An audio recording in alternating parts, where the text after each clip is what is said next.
So, Ray, we were just positioning you here in front of the Twin Spires, and you said, "Oh, you love the Twin Spires." So, Yeah. this is going to be your first full year in Kentucky, correct? You certainly Correct. have ridden here. Yeah, Correct. talk about that decision to switch circuits. I mean, I feel like this circuit is very competitive, and there's fantastic riders here, and it's a way to improve every day and to reach the level that I hope to reach one day. Riding with the best, you want to become the best, so that's the only way. You ride Barber Road in the Derby and Hidden Connection in the Kentucky Oaks, and just on having mounts in those races. It's an honor to be on Hidden Connection, to have been on her at the Breeders' Cup. It was an honor. She's definitely changed my life. Brett Calhoun changed my life, and his family taking me in. Same with Johnny Ortiz and Barber Road. I mean, a horse that gave me my first win at Keeneland, I was so excited for, and to come here to Churchill to win, and just as to help me, at Oakland as well, just winning, being there in the board and grade ones. So these horses bringing me here, I'll always be grateful to these horses because they've changed my life as well as their trainers. Did you meet Brett at Colonial Downs? Is that what? I Brett met in the great city of Dallas, Lone Star Park. Oh, so you were riding down in Texas. Yeah, I see. at this time last year, I was riding at Lone Star Park. Oh, did he maybe encourage you to go to Colonial? He encouraged me to go to Colonial, as did Johnny. Because they both were at forces there. Nothing was guaranteed. They always running a test run, so I'm glad it worked out.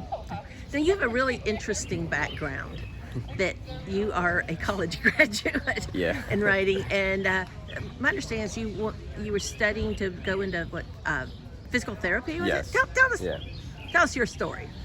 Well, I love sports. I've always wanted to be around sports. Lacrosse, soccer are my favorite sports. And I tore my meniscus my junior year of high school, and the rehab process was so fun, and working with the athletic trainers and everything. And I was in pain, but I wasn't even in pain because I was just having a blast doing it. So I really had developed a passion for that. And obviously, once I got better, I went right back to the horses. So I had a passion for that too, obviously. But going to school as an exercise science major, it was so fun. All my professors at Cortland were so great. The experience of being a college student was great, and that was my plan. And things I didn't even never expect to be in this position in my life, riding in derbies, let alone riding in Churchill Downs or Keeneland, and amongst these great riders. So I just thought I was going to ride at home at Finger Lakes and for a little bit and do grad school at the same time. But I guess it worked out differently, and I'm very grateful for that. Were you riding horses to help pay off your college? Yeah, like every other kid, I was in a lot of student debt, but I loved it, so I wanted to try it to see what I could do and where I could go, and delightfully, I've ended up here. So you were saying one reason you started riding races, besides the fact that you were born into a racing family, was to pay off your student loans. Yeah. So I was going to ask you, if you win the Derby, will you have paid off your loans? Will that get you out of the trap? Well, fortunately, I've had a great enough career where I got those done immediately and during my apprenticeship. So I was very fortunate for that, and the Lord has blessed me with great opportunities throughout. And if I win the Derby, I just want to, honestly, I just want to go back to Finger Lakes and be with my family. That's cool. And that's where you started riding, up at Finger Lakes. Yeah. And your dad still trains? Yeah, he does, yeah. So it's just a matter of enjoying the moment with them before I got to come back and ride the next week. Did they want you to be a jockey, and was your dad a jockey too? No, my dad's always been a trainer. And no, they never wanted me to be a jockey. Like many parents, stay away from the horses. But it's just something that I just love spending every day with my dad, going to work. I didn't mind waking up 5 in the morning and I was with him, I just want to hang out with my dad, and he's my best friend, so it was a matter of just hanging out with him and him making me better without me even noticing it. With your physical therapy background, is that helpful if you're ever injured, which happens to jockeys? Do you I need to do this, I need to do that? You can certainly take precautions as how you treat your body, preparation, but I mean, as far as if I were ever, God forbid, to get hurt or whatever, you gotta just let the professionals do what they know how to do. I mean, I don't like stepping on anybody's toes when they're, with their jobs. Well, let's talk about Barber Road, who was second in the Arkansas Derby, has sort of a string of seconds with a third sort of stuck in there. How does he turn those seconds into a win on Saturday? We need a little bit of luck. A good trip, really. He's got all the talent in the world to get there. It's a matter of luck, and I think that's for all 20 horses competing.